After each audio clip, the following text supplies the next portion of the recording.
What's better than earning money from a 9-to-5 job? It's earning money while you sleep, which is made possible if you start investing. You're listening to the Real Estate Investing Demystified with your very own dynamic duo, Ava Benisaki and August Biniaz. Tune in as we discuss everything real estate, both on the passive and active sides. We feature life-changing stories of today's real estate leaders that will help build your own roadmap to success. This is a show that will lead you to a diversified portfolio, a much bigger revenue, and a next-level venture that brings you a smooth cash flow. Let's get this episode started.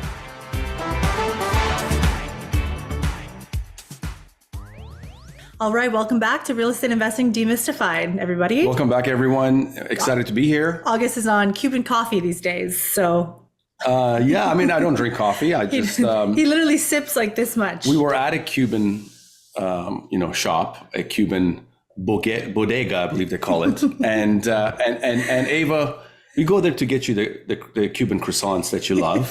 While there, I noticed all these Cubans coming in and getting this coffee, but the coffee was so nuclear that they put it in a cup, but they put these tiny shot glasses. These so tiny little shot glasses on top of the coffee. I'm thinking, this is very interesting. I got to try this Cuban coffee. And I've heard about Cuban coffee for a long time. So it's been a fun journey. It's definitely being on very, micro doses of Cuban coffee, but I still feel it. It keeps you awake while we're looking at all those deals. That's right. No, the deals keep me awake. Believe me, there's other things that make me fall asleep, but definitely the deals excite me, especially about the current environment we're in, but there's distressed deals coming to the market, a lot of interesting things happening. And I think today's guest will touch on that because I think property management is an extremely important component of the multifamily space. And our guest is going to basically shine a light on how property management firms operate and the importance of having the right property management on. That's one of the questions that the investors ask me on the calls, right? Is, okay,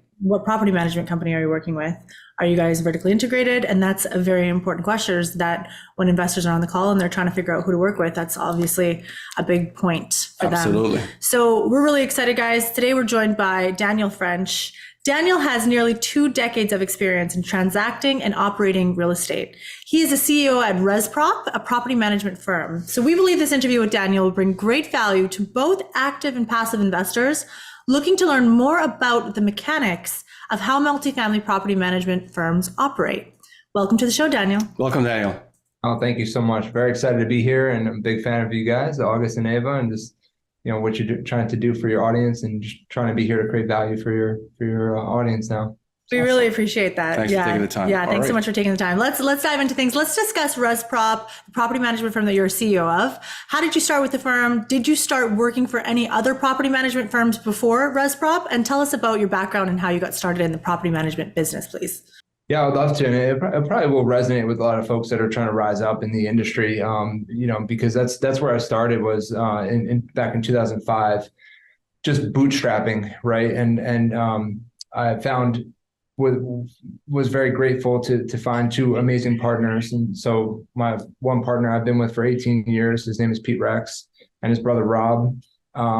These are just genuinely amazing people. And we got together all the way back then to buy small deals together. And really, I think this is a very durable thing that's in people's hearts, and globally. I've traveled a fair amount, and people everywhere sense that real estate can help you rise up and can create value or wealth. And if you're long-term focused, it can really change your life. That was what we were thinking, all the way back then. And so that was a really long time ago. We put together a bunch of deals, and we thought we were really smart ahead of the great financial crisis, of course, of 07 was when we started feeling it, and 08. And by then it was a pure meltdown. And so that's how I got my start. And as an investor, expecting to be very passive and hoping to be, right? Just kind of like building for the future. I had a different career and different focus in my life, like a full-time focus that was meant to be building for my future family, let's say, and my future, wealth generation. But I became very, very active operationally because we got in trouble on our deals. And I can talk about that more, but that's where my love of operations comes from, was because we had no choice. We had to fire our property manager at the time and get hands-on. We did everything from leasing, we did our own maintenance, we did our own, unit turns and redevelopment. So super hands-on. That's where I come from. I understand like every facet of the business because I was forced to, and I'm very grateful that it happened that way, because that's foundational. Incredible. Yeah. And I think the best way to learn is really learning on the job. And when you're pressure tested, and that's, it's no longer theory, it's actually practical. But where was those investments? What was the region you guys were focused on at that time? Back then it was upstate New York. So Okay. that's another thing we can talk about is pick your markets really, really well, because if you're in a high growth market, it covers some of the problems that you might encounter, but we were in a slow growth market, so it compounded some of the problems. And these are things you learn as lessons in the real estate game for many years and almost 2 decades now.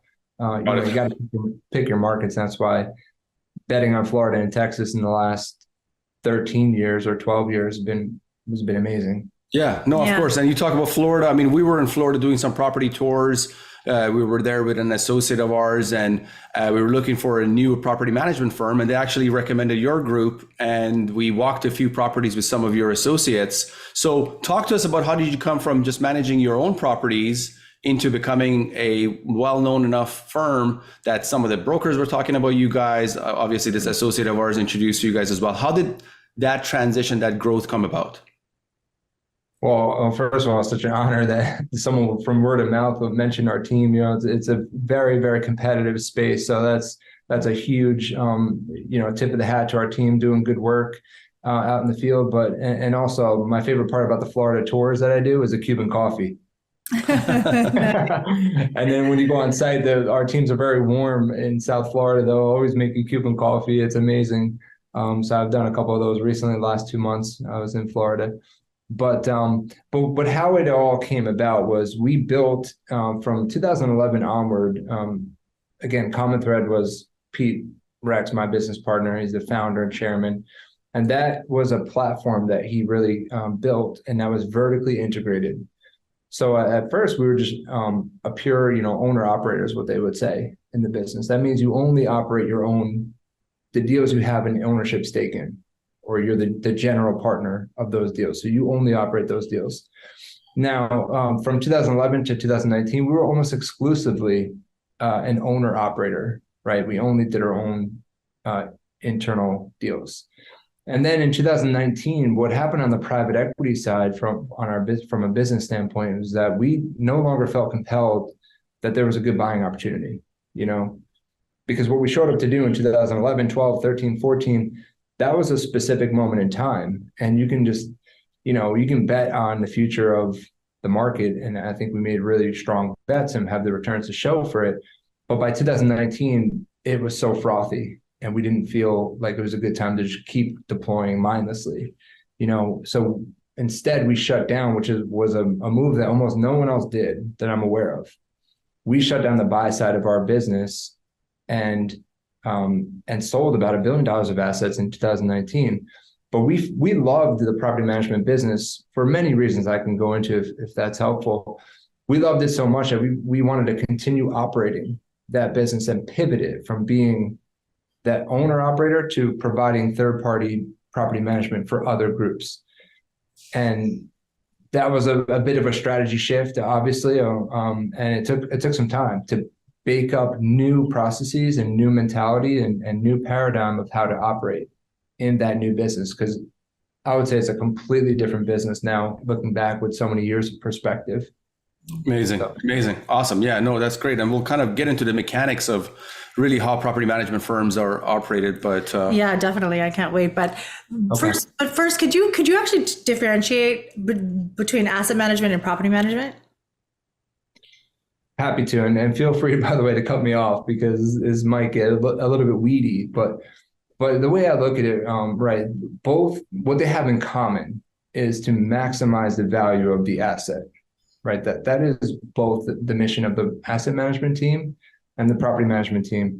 They need to maximize the asset value for the owners, and so whoever the ownership group is probably has a bunch of investors. That's their mission. But property management, I would differentiate it is more it's the hands-on aspect. It's the people primarily on site, but of course it's a platform. But those are the people that are actually fixing problems and they're solution oriented. Okay, does that make sense? Yeah, no, And absolutely.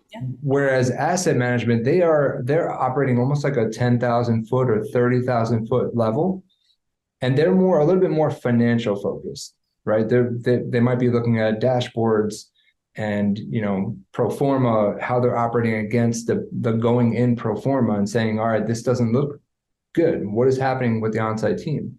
How come we're not pushing rents? How come we're not, I'm looking at the comps and we're not achieving the same occupancy, right? So it's a very, it's more removed from the solutions that need to happen. It's probably fair to say that the asset management oversees the property management. Yes, exactly. Like in the business that they would say, or we would say, the asset manager stands in the shoes of the owner. They're the owner's representative, right? So they have to think like an owner mindset. Whereas a property management team has a lot to do, right? They have to think about, well, I have to keep my residents happy. Mm-hmm. And so that's a balance, right? Like, well, how much do you want to keep your residents happy versus do what's best for the asset as a financial asset, right? You can't just give away 2 months of free rent just because, someone, had a light bulb go out. Does that make sense? So the asset manager stands in the shoes of the owner, and the property management is the hands-on operations folks, primarily on site in a big asset, that are actually achieving and pushing the asset forward. Right on.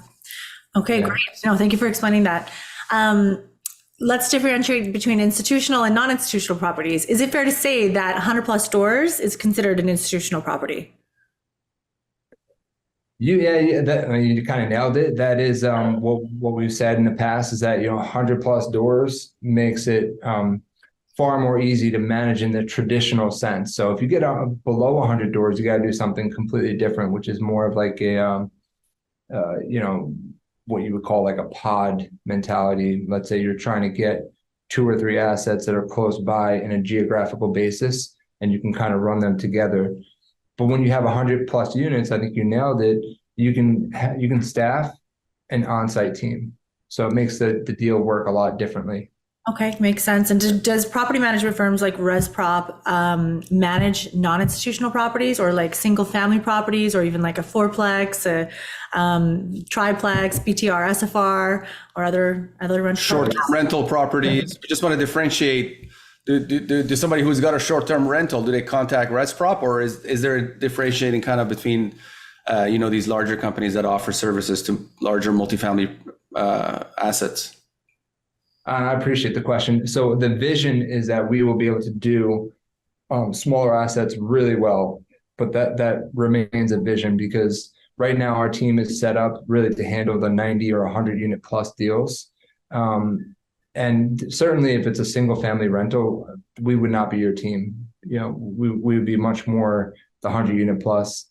However, if you're an owner that does have some geographic concentration, our vision is that we can change the whole workflow and the whole the way that you do property management. But that's being baked up. We have a bunch of pilots that are in flow right now to be able to handle those, but it's not perfected. What we're really good at is that 100 unit plus. 100 unit plus. And that's for like portfolios or communities of single family homes. If somebody's got a portfolio, like a scattered portfolio of single family homes, you could still help them out.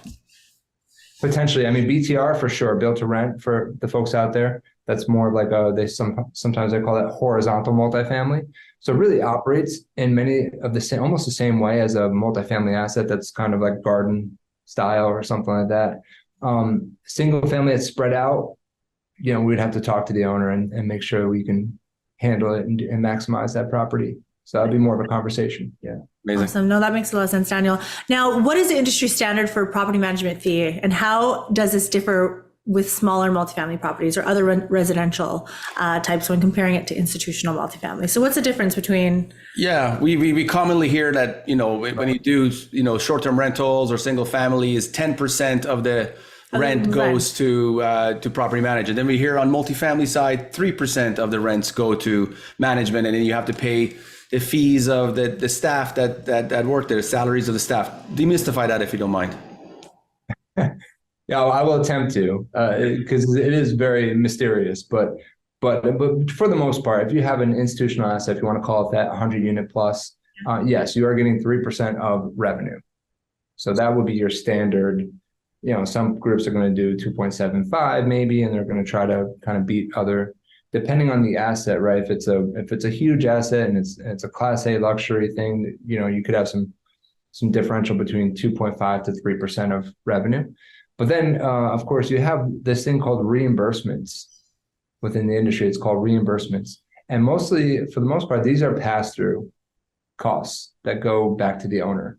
Because to run any platform of any size, you need, certain things. You have to have a small presence of an IT team in the back office to help support the properties, make sure that the softwares are working correctly. And believe me, there's a lot of softwares in this business. We'll touch on that. We'll touch on that in a moment. Yeah, I'm sure we will. But the property management software will be one of the bigger expenses, and that is not covered by the 3%. That is covered by a reimbursement schedule that is negotiated with almost basically every deal with the owner. Got it. I have an additional question here we meant to do it later on, but we're in the space that you guys are, right? Like we talk about Florida. So you guys are in that market. Is property management firms that provide services to these larger multifamily projects? Is there an abundance amount of them? Is it competitive? Is there like kind of supply and demand? Is there not enough property management firms? And a follow-up question to that is, we understand that Greystar is the largest property manager in the U.S. And why isn't it that they have the whole market share? And how can properties like ResProp even compete with the Greystars of the world? Maybe we can encompass your answer about all of that. Yeah, no, oh my goodness. It's a very big question with a big answer. And I'll try to keep it short and you can cut me off if I'm going the wrong routes. But Greystar, man, I have a lot of respect for that team. I've come across many of them, and our founder knows the founder of Greystar a little bit. But they have executed extremely well since the 90s, and some of their growth has been through M&A. So acquiring other very large groups of 100,000 plus units. So they have a spread that's a national footprint, and also global. And they're going to work well for a certain type of owner, especially like a Class A luxury. It's an easy pick for people to pick Greystar, right? Now, how we would differentiate though, from our pitch standpoint, is that we're going to be more of a bespoke, white glove experience where you can call me as a CEO, right, as an owner, and chances are I've been to your asset and I can talk to you about how it's going, and our team's going to be very hands-on with you, right? And we're going to differentiate that way. We're scrappy, we are hungry, we're trying to put ourselves in the shoes of the owner. I'm not saying Greystar can't do all those things, but when you're that big, 700,000 to 800,000 units, if you're not a huge owner with a shop like that, you can get lost in the shuffle. So does that make sense? Yeah, more intimate type of communications. I mean, we say that in our firm, CPI Capital, that people can pick up the phone and call the CEO, right? So that's right. Or the chief investment officer. That's right. Let's kind of break it down a bit more. I've done some research before our show today to understand kind of the mechanics of a property management firm, kind of the hierarchy, the org chart, and I really couldn't find a lot of information online, particularly on YouTube. So it'd be great for us to break this down. But if we were looking at a property management firm from like boots on the ground, the on-site crew that usually properties have, to the leasing office, to the regional manager, all the way up to the CEO, could you break down for us and about each critical members, critical person's roles and responsibilities throughout the firm, and then we can kind of go from there? Yeah, so I'll break it down the way I understand it. It's just the easiest way to explain it, right, is to take like a 300 unit property. Let's say it's a garden style. Everyone's familiar with this type of property, right? In Florida, Texas, 300 units. The easy traditional staffing model would be what they call like 3 inside and 3 outside. So inside would be your more resident facing operation staff. This would be a property manager, And then you're going to have traditionally an assistant manager and a leasing consultant. Well, some of their stuff overflows, right? If the assistant manager and leasing consultant is not in the office, well, guess what? The property manager is going to do a tour, a leasing tour. They're going to handle that, so it's a lot of that is overlap based on what's happening, what time of month it is, and what's happening inside the office. But generally 3, so 1 per 100 will be the ratio on the sales side or the in-house side. Now, the outside staff will be maintenance. These are maintenance folks, right? So you have a maintenance super, and then traditionally a maintenance tech, and then someone who operates more like a porter. Sometimes they're also a second tech, but that person that's lower on the, in the stack there, they're going to do a lot of things like every morning they're the ones picking up trash. Now it could be a team effort, but for sure that is their job. Right, the less skilled labor is going to go to that person. The maintenance tech, you often want to have them have like HVAC certification, pool certification. So you're paying up for a little bit because they have more skill. And then the maintenance super is going to do things like order parts, make sure that the shop is, has supplies, and they work more hand in hand with the property manager to say, all right, we had 4 move-ins this week. How do they look? Let's go walk them. And then that person will help splash all the work orders and different maintenance operations things that need to happen on site. Will typically go through the maintenance super, and so he is like he's a supervisor for a reason. So 3 in, 3 out, 1 per 100 on both ratios. And then if you want, I can go into the sort of this back office idea, like who's supporting all these folks. Yeah, sure. You can just briefly touch on it, please. Yeah. All right, cool. Yeah, feel free to interrupt me. But so a platform like ours, we have 11,000 units and growing, right? So every platform will be a little bit different based on many things, but certainly size is one key differentiator, right? Greystar's back office is going to look different from ResProp back office, but there are always going to be certain back office things that need to happen. And it's also interesting, and this might be a tangent, but it's how much you have a vision of changing the workflows that happen on site. So we would say, we have a vision to centralize a lot more of what happens on site and do it more cost effectively in a centralized and specialized, almost back office kind of way. I can go into that in a bit, but generally in the back office, you are going to have I'm the CEO. We have a chief operations officer who really cuts across many aspects of the business, but I would say has a special focus on property operations. And then you have, sticking with property operations, you're going to have layers of managerial authority and oversight. So every PM is going to roll up to a regional manager. Okay. And then a regional manager, if you're big enough, go ahead. Every on-site property manager who is the highest person at the property level, who detect people out, exterior people and internal people report back to, and then the property manager reports to a regional property manager. Yes. Okay. Yep. And usually, how many properties is the regional looking after? It depends how big they are, but 5 to 6 could be 7 or 8 in a big. Somewhat handful of properties the regional is looking at, and then who is above the regional? So typically an RVP. So an RVP, regional vice president, would be able to handle, like, we have 2 of them basically, right? One for Texas, one for Florida. So that's 11,000 units. You can kind of have 2, and they have a handful of RMs each.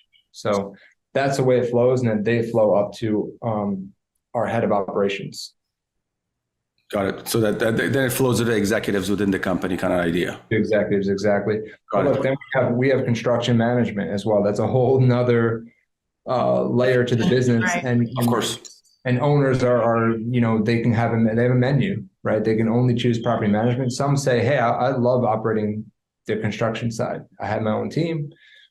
Some of them have their own general contractor. They just do it themselves.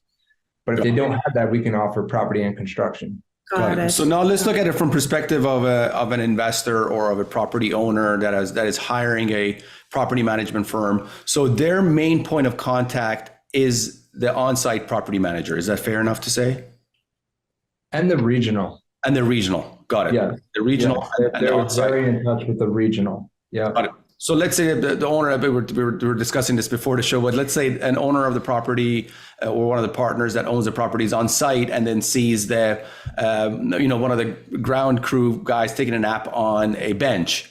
Do they have the authority to go up to the person and say, hey, because they don't technically work for the owner, they work for the property management firm, but like or they hear some kind of a complaint on the property. Do they go to the regional? Do they go to the on-site property manager? Like, what's the hierarchy and a point of contact for the owners or the investors of the property?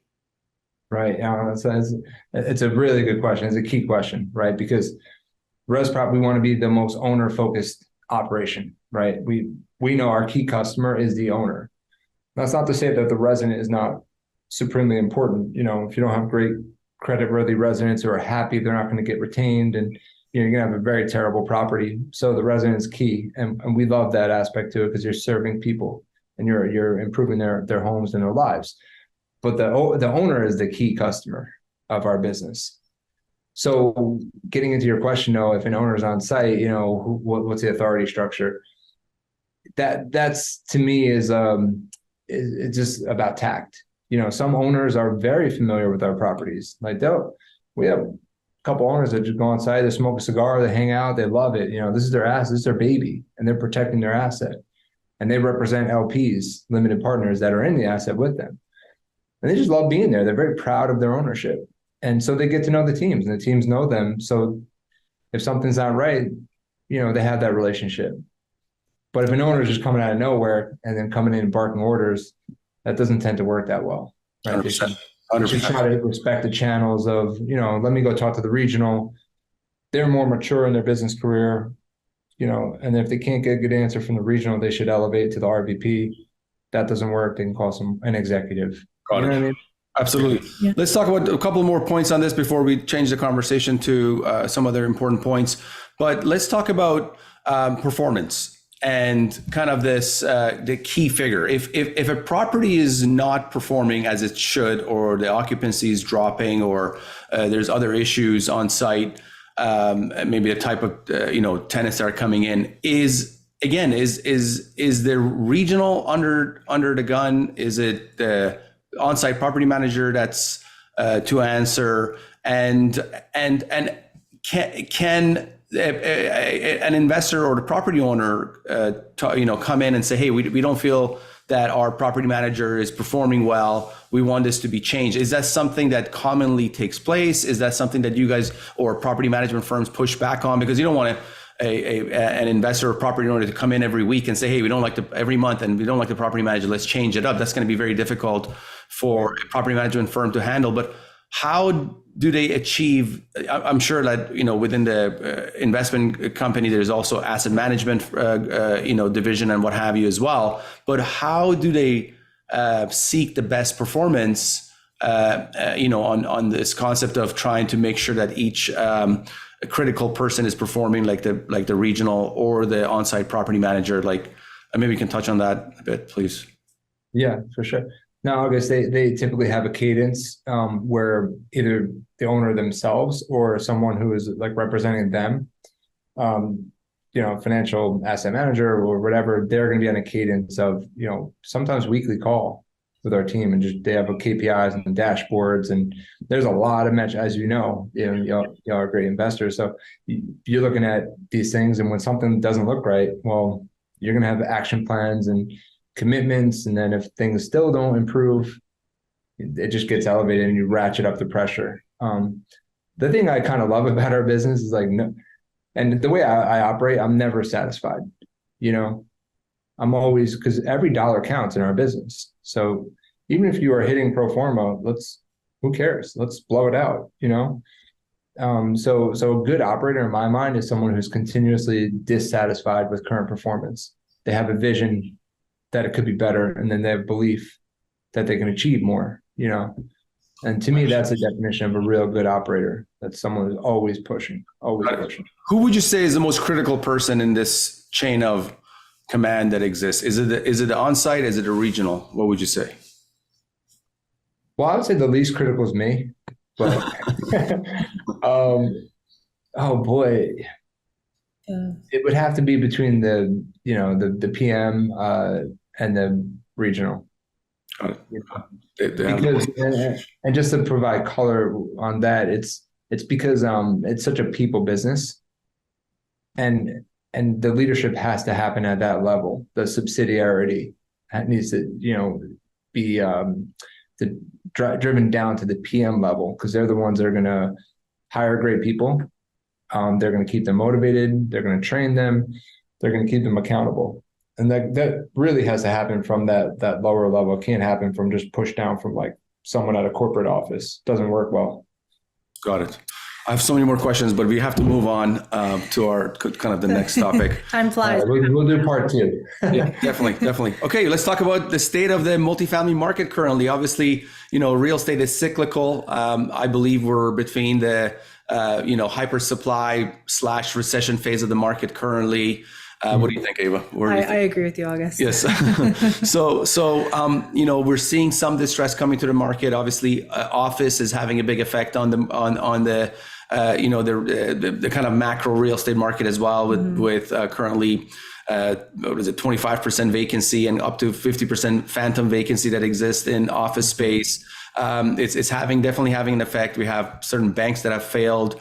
And so on and so forth. A lot of, every week there's a new article about a syndicator who is in distress and giving the keys back to the lender. But a lot of times we hear, and this is a matter of fact, that it wasn't only issues with the debt and the interest rates rising or the debt maturing, and now they have to, get a new debt and purchase a new rate cap. All those, kind of financial related items aside, management operations is also a big part of the failure of a lot of these groups, and property management, especially at this higher level of 100 plus institutional properties, it's the most important part. So, talk to us about what you're seeing currently in the multifamily market, and the recent economic changes and distress in the market. Yeah, no, great. Another big topic, right? It's but just some quick thoughts is that yes, their owners are starting to feel distress, and many of these are people that have exposure to floating rate. Their debt's floating, and so when they purchase the asset, they weren't expecting to have this debt service be such a mountain. And so if that's the case, sometimes even if the operator is doing the best, they're blowing out the NOI that the operator expected, but if the debt service has climbed so high, it really is going to lead to a problem for the owner either way. But having said that, there's other things that the operator might not have any control over as well, like insurance rates in Florida. You guys are in Florida; those are really skyrocketing, and it doesn't seem to be a good end in sight. And then obviously, as you go into a deal, you have a lot of assumptions. How occupied are you going to be? Right. Well, that's a function of supply and demand in your market. So if you got that wrong and you think you're going to be 95 forever, but your submarket got to 90% because of new supply that came into that pocket that's driving down occupancy. Well, and an operator can outperform. I truly believe that can outperform the submarket. But at some point, like, you kind of have gravity pulling you down to this new 90% level. So even if you had that 95% in your pro forma, man, that is a lot to make up. Does that make sense? So a lot. Oh, it does. And I was also going to even say, Daniel, even the rent increased year over year, right? A lot of operators, just by raising it a tiny little bit, changes the numbers like that. So, and we're seeing that, but that's what a lot of deals are not making sense of. But you're talking about all the uncontrollables, the things that investors cannot control. Ava talked about rent increase. You talked about insurance cost, the demand in the area. Fair enough. Let's talk about the things they can control. Right. Why is it that some of these groups like Appleway and many other groups have gone, in distress and have lost investor equity on the controllable items where they could easily control? When they had empty units sitting on the property, they could have easily given concessions, get people in there. They could have had, brought up their retention for the current tenants they had. what type of failure are you seeing on that side of things, on things that are controllable by the property manager and the sponsor? And what ways can property managers get more creative to help with the distress that's happening and to make sure that the property that they're managing doesn't go into this distressed state? Yeah, no, for sure. So let me just say, I think one problem is that if your strategy going in was a very, very heavy CapEx value add strategy, it was predicated on you flipping all these units very, very fast and getting this rent bumps of $250 per month per unit or $300. Even if you have the best operations in the world and you delivered everything under budget in terms of from a CapEx standpoint, and on time. If the resident is not coming into that submarket to rent at that new higher rate at the velocity at which you need to have it rented out, you're going to have a mismatch between what you're delivering to the market and what your operations can do. But having said that, a great operator is going to find a way. They're going to find a way to market differently to get the cream of that submarket interested in that property and say, you know what, fine. You guys underwrote a very aggressive, velocity on this rehab project, but we're going to find a way. That's the mentality you need for a property manager that represents an owner. That's why we say in our business, ResProp, we say find a way or make one. Like Walmart. So let's do this. Find a way or make one. You find a way to fill that damn property up. That's what you got to do. Fair enough.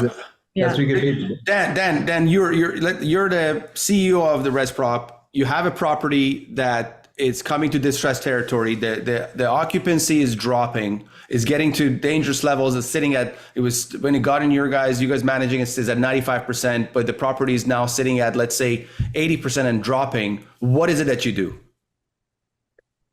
Conversation with the owner. First of all, I have to really level set and say, hey, I probably would recommend it. It depends on the deal, but I probably would recommend drop pricing, stabilize, because the pressure on as an operation and as an owner, when you get down to 80% is so high because you're so upside down.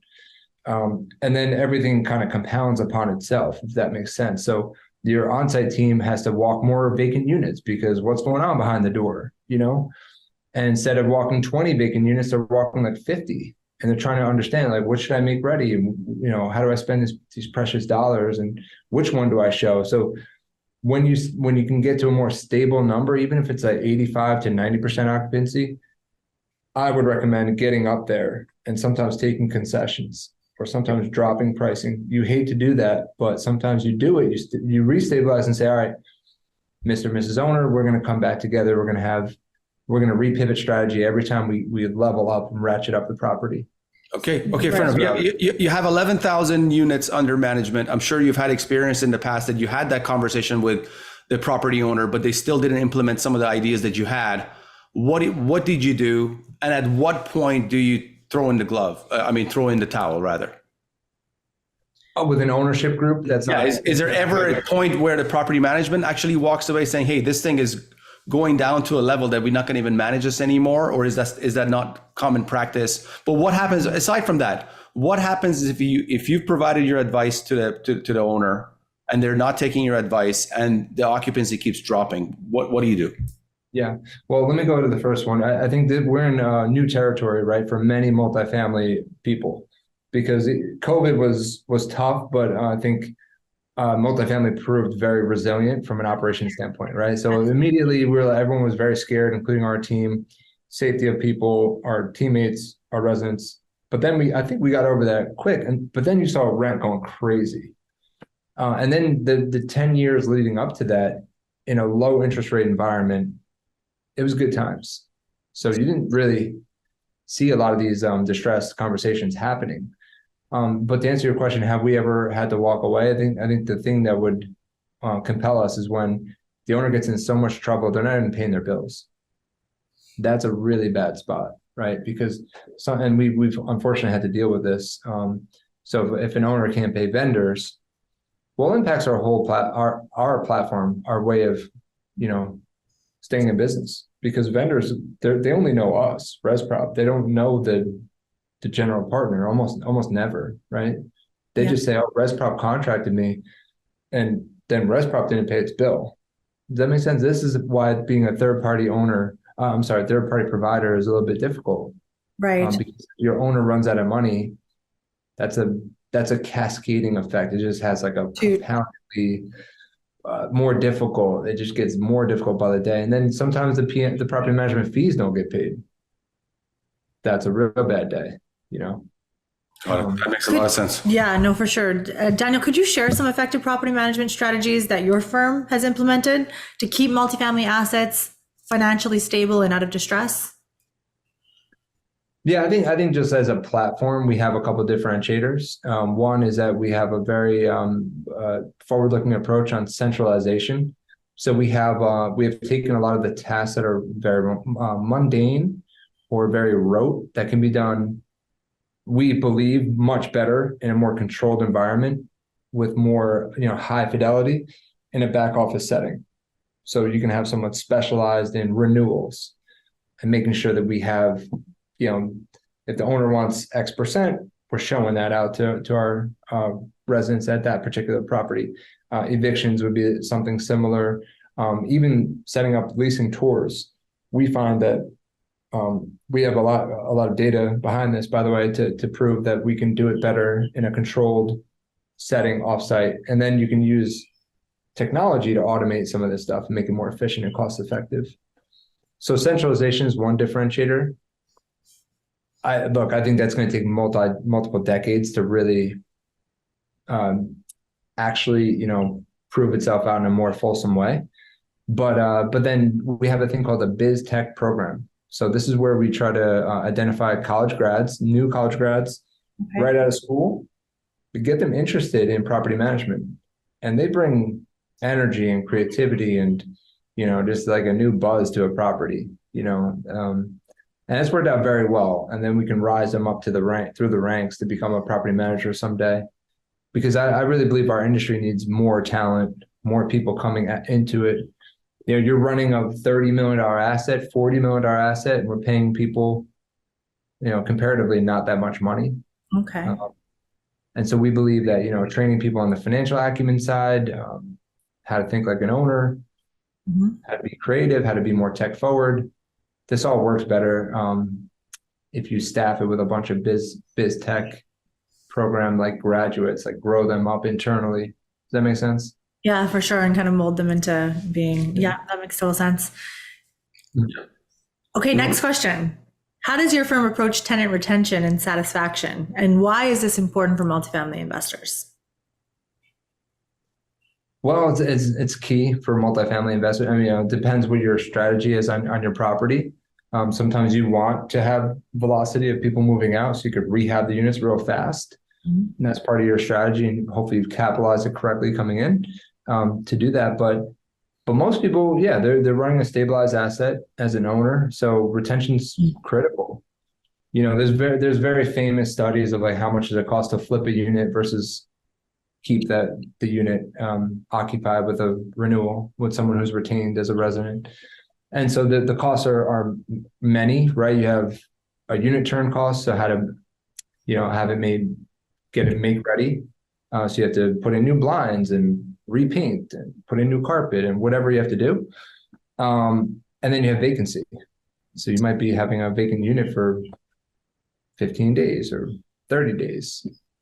So it's very expensive when you look at it to have constant churn at your property. You want a stable base of people who love your property, and they want to stay. And we found that maintenance is one of the key ones, right? Like if you're a resident and you can never get your work order fixed correctly, well, guess what? You're very much more likely to just leave. You can have a lot of things, other things happen, but if that maintenance thing is not on point, you're a risk for sure. Yeah. What is your advice for value add investors? Many syndicators utilize the value add strategy. What is your advice when it comes to, again, what we were just discussing is, renovations and the value add? How do you achieve, renovating the vacant units or the leases that have expired and now the tenant has moved out because they don't want to pay the higher rent? What is the perfect kind of sweet spot between renovating and bringing new units to the market and not decreasing occupancy? Like, is there a sweet spot? Is there number of doors per month? What is advice there? Yeah. Some of it's so asset specific that I'll kind of leave that aside, but just general thoughts would be things I'm sharing with my team as well. Like, just current market ideas would be, I really think like CapEx on an exterior program is super critical. That's a great way to spend CapEx dollars right now. And but you don't get any rent premium if you spend $1 million on roofs. You don't get a rent premium. I know that's going to help with your roof not to collapse. It's going to increase the value of your property, but you just don't get that. You don't get the same bang for your buck. Well, hear me out. First of all, you just talked about retention. So guess what? If you have a leaky roof, that is going to be one key thing that's like, people are going to say, no, man, I don't care. You've repaired that roof like 5 times and it still leaks. I'm out of here. So it does actually have impact your NOI for sure. But yes, point taken. But I'm talking more about, freshen up your clubhouse, paint the exterior, really let the market know, like, you're flying a flag for your property. Your flag should say, hey, new management, welcome in. We're going to do things differently. We take care of your property. This thing's going to look good. You can feel proud to call this place home, right? So I think freshening up the CapEx dollars, lights, make it safe. If there's a gate that doesn't work, do that work. Why is like more than half the properties I've ever visited, the gates don't work? There's something wrong with gates. There's something wrong with gates. Like, and look, my wife, is going to tour with me and she's going to say, what's up with the gate? I might forget to even think about it, but this is how you have to think, People notice all these. We got to bring you back on. Let's get through a few of these things because we still got the second segment of our show. Let's talk about technology. Talk to us about some tech that is used for property management. What is the one that kind of figures out the rent in your competition circumference and then sets your price for that rent? What is that called again? Revenue management, lease optimization, or rent maximizer, or there's an actual platform. Got it. There's many of them. So talk to us about some tech that's used in property management to make it more efficient and so on. Everything, anything you could think of that is a problem. It's a very crowded space, if you will, and we know very well because we're building tech in a separate business called Rex. So Rex.com, you could look it up, but we're building different solutions for stuff we've experienced as owners and operators, right? So some of those pain points we're trying to solve ourselves as well. So we're very plugged in, but just broad strokes. If you're running a property management platform of 10,000 units plus, you are using a lot of software. Mm-hmm. And so you have to have people dedicated to making sure that it integrates well, you're driving down costs because they can get crazy. And what I've noticed is every department head wants to have their own unique softwares that people are selling to them. So broadly speaking, though, the most important one is your property management software. This is like what people might remember, Yardi or RealPage, or, we use Resman. We're very happy with Resman. Okay. There's Entrata. There's a lot of you have options at AppFolio. That's going to be your key system. So that's where resident ledgers are located, and a lot of the stuff that happens from a resident standpoint is located there. And the biggest problem with the industry is that it doesn't integrate.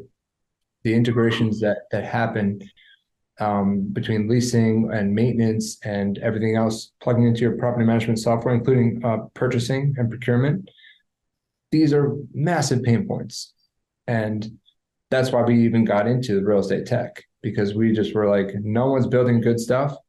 We have a long range vision to build better things.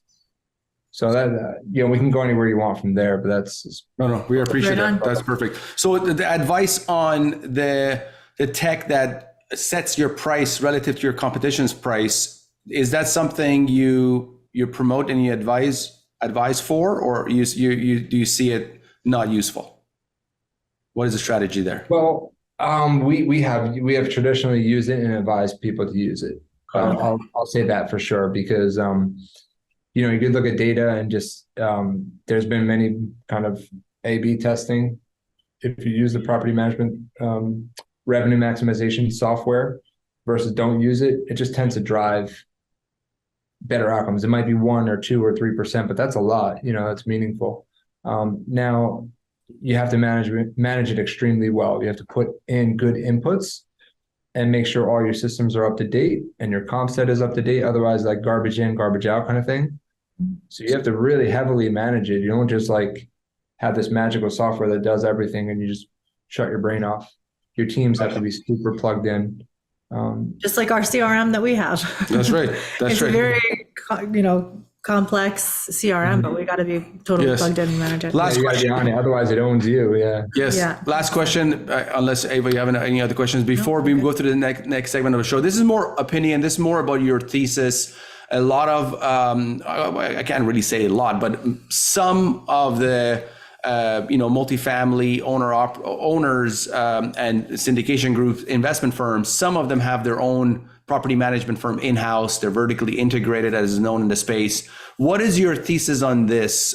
We know that a lot of institutions, like family offices or funds who do invest with a real estate investment firm, they require that the investment firm has the property management in-house, and that's the way they will invest with them because they feel like they have more control.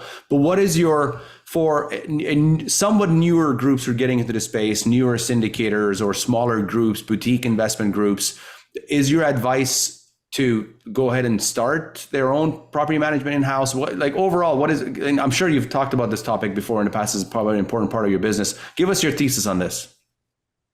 Yeah. So for that group that you mentioned, the people starting out, 100% don't focus on building, also building the PM, because, focus is key in business. And I have to talk to myself here, but really, like, the focus is the key. And if you want to be great at two things at the same time, getting up the learning curve on both is like, it's almost impossible. It's going to take years and years and years for you to bake up all these different insights and knowledge and experience to do it. Stick with the asset allocation, because that's where you can differentiate being an allocator of capital, because you might have some special knowledge about your little pocket of Naples and something that's been overlooked, and you can nail it there. You can beat the institutionals because maybe they don't play in your little space. But property management is so competitive and there's so much knowledge. Don't do both at once. Like, call up ResProp. Great advice. We're happy to help you out and give you advice. Even if we don't manage, we'll give you advice. Great advice. Thank you for your wisdom. Thank you for your transparency, answering all of our questions. Really appreciate that. Let's get to the next segment of our show. All right, here we go. The 10 championship rounds to financial freedom. Are you ready? I'm ready. He looks like he's ready. All right, here we go. First question, okay? Yeah. Who's been the most influential person in your life? I have to go with Jesus.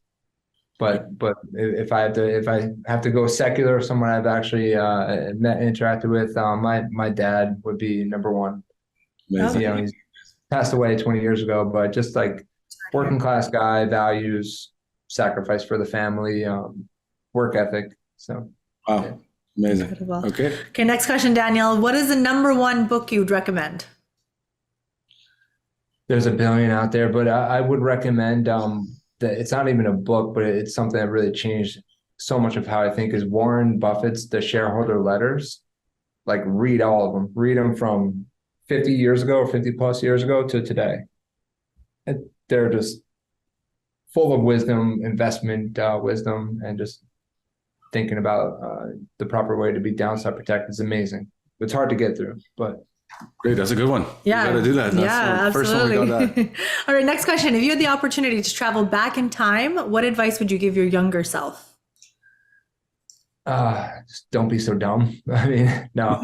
I would say from the investment side, pick your market really, really well, because you're going to spend so much of your blood, sweat, and tears in your asset, and you need to be in a spot that's going to grow from population, job growth standpoint. That's going to really help you out. So I would just say, hey, what are you doing up in this market that you picked? Why? Up in New York, right? Yeah, upstate. Yeah, it doesn't make sense. Like, good advice. Go to where the people are going. So nice. Okay, next question. What's the best investment you've ever made?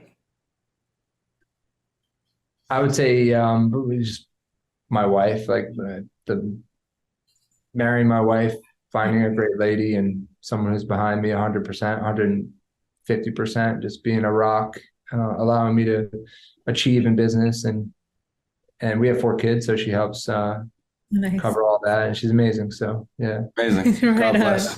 I'm investing in my family broadly. Yeah. Amazing. Now, what's the worst investment you've ever made, and what lessons did you learn from it?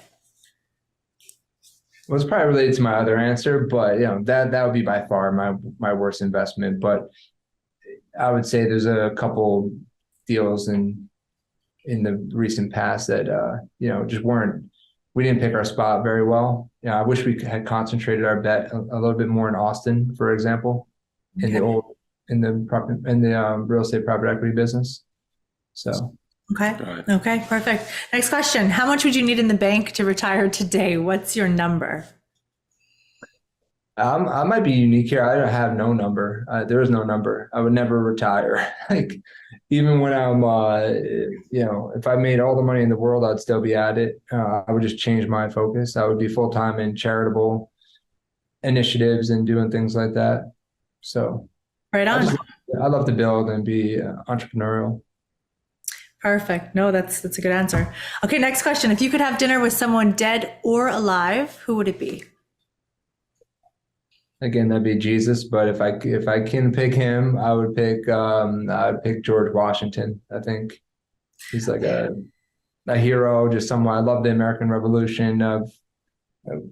Big hit. I try to be into history. I wouldn't say history buff, but just love history and love what he's about. He's selfless. Putting his nation first, and the way he stepped away from power. Just great lessons. I mean, he stands above so many other people in my mind. So. Right on. Okay, next question, Daniel. If you weren't doing what you're doing today, what would you be doing now? Man, I'd probably really simplify my life and travel with my family. If I was really trying to go off the grid, I would just be like, go be a citizen of the world and just go see, Got it. Well, let me ask you this question a different way. Let's say, if you weren't doing today, let's say, for example, you would have answered, I would have been a race car driver. Is there any other profession or that you would have picked aside from, being a CEO of a couple different companies? Historically, I wanted to be a history professor. Okay. Really, that's something that, if I was to be able to have time and write a book and go deep on a subject, that would be amazing. I think that'd be a lot of fun. Amazing. There you go. Okay, awesome. Okay, my favorite question, book smarts or street smarts? Can I say both? Like it's a bit of a cop out, but so to me, street smarts is like, you have to have it in business because otherwise you'll be taken advantage of. And I don't know, I was born in the Bronx, New York, so I kind of just, maybe it's in my DNA somewhere, but I'm very competitive and I like to be like very aware, so negotiation, super important. That takes street smarts. Like that's human to human interaction. But in my experience, like the people that tap out in business are people that aren't reading. They're not curious. You can really get ahead by reading great books and learning from other people's mistakes or success. You have to do the book thing too. Yeah, both very important. You got to do both. I don't know. Good answer. Great answer. Okay, last question, Daniel. If you had $1 million in cash and you had to make one investment today, what would it be? It has to be what I'm already doing, which is investing with our team across so many different, things, or investing with you guys. But Good one. I would say investing internally to our team stuff because I'm also asking people to invest with us. So I need to be, putting my money with them or putting my money at risk. So that needs to be what I do. Yeah. Perfect. Awesome, Daniel. What's the best way that people can reach you? If you can just let our audience know, please. Well, the easiest email is just the shortest one was dfrench@rex.com. So rex.com. And my phone number is out there, 845-629-1808. Just text me. There you go. LinkedIn is also a good one. So hit me up. Always trust a man who gives his phone number out on a recorded podcast. Why not? Let's go. Yes. Amazing, man. Really appreciate you being here today. Daniel. Thanks for taking the time. We were excited and looking forward to this. And thank you for letting us press you, and appreciate all the wisdom. Thank you so A much. lot of fun. Thank you so much. Yeah. Thank you for joining us for this episode. We hope this conversation enlightened you on how to win big in this highly profitable and risk-averse space. Get on your feet and embrace this world that offers so many opportunities just waiting for you out there. Continue your journey to becoming a savvy real estate expert by subscribing to the show at cpicapital.ca. Don't forget to leave a positive rating and share with your friends. See you on the next one.